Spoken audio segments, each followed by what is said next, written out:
Hello and welcome to the newsroom. I am Joy Uchejim and these are the stories we're tracking at the moment. The newly sworn-in Edo State Governor, Monday Okpebholo, has ordered the immediate and indefinite suspension of the collection of all revenues in Edo, especially in motor parks and others, until further notice. A statement by the Chief Press Secretary to the Edo State Governor, Fred Itua, said the governor also ordered the State Commissioner of Police to arrest anyone who flouts the order. Okpebholo said he would review the issues surrounding the collection soon and decide on the way forward. And the chairman of the Economic and Financial Crimes Commission, Ola Olukoyede, has attributed the country's epileptic power supply to corruption within the power sector. Speaking during the visit of the House Committee on Anti-Corruption and Financial Crimes to the Commissioner's headquarters in Abuja on Tuesday, Olukoyede lamented that contractors awarded projects to supply electrical equipment often opted for substandard materials.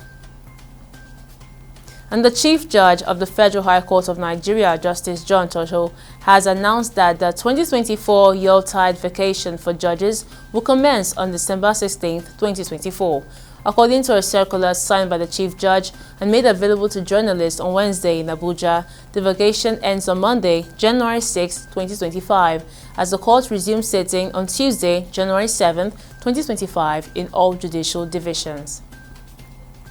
And the National Drug Law Enforcement Agency in Kano seized over 709 kg of illicit substances in October in the state.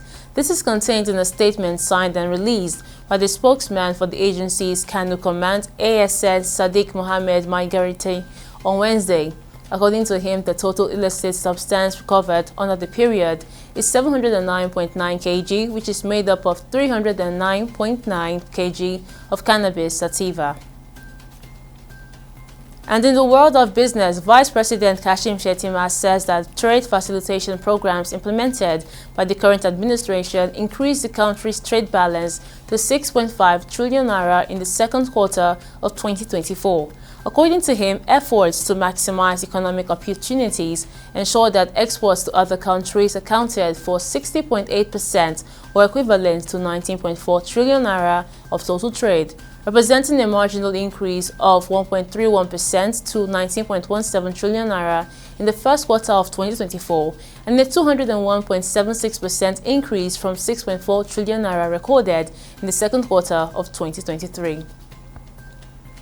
And on the foreign scene, amid escalating regional tensions, voters in the self-declared state of Somaliland will vote on Wednesday in its fourth general election since its 1991 break from Somalia.